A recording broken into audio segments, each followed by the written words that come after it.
Welcome to the National Museum of Natural History.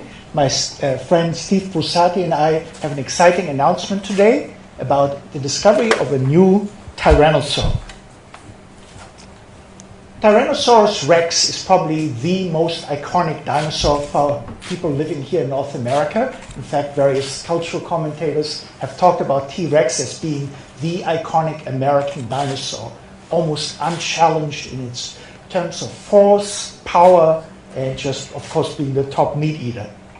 When we look at the history of Tyrannosaurus, however, T-Rex is but the final product of a long evolutionary history of a group of meat-eating dinosaurs that started out about 170 million years ago with small dog-sized creatures, which ultimately grew up to be an animal the size of a school bus and the weight of the largest known African elephant today.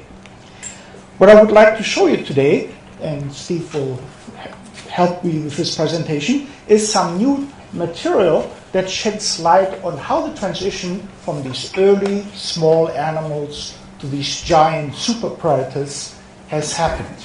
It was really the discovery in 2004 of a brain case that helped us sort of fill in this picture, and basically this brain case became kind of the Rosetta Stone of the project.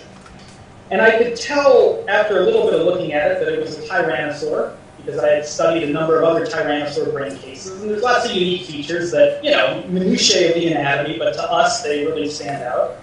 But it looked weird because it was small, much smaller than T-Rex. These same bones in T-Rex would be bigger than a basketball.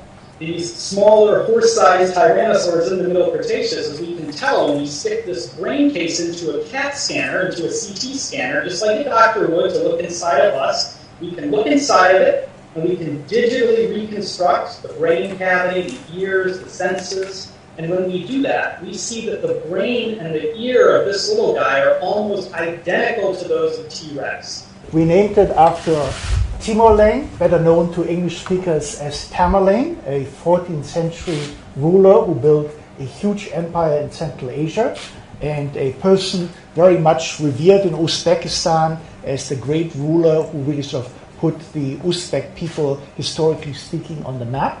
Euotica means well-eared because of the extremely keen sense of hearing that this creature must have had.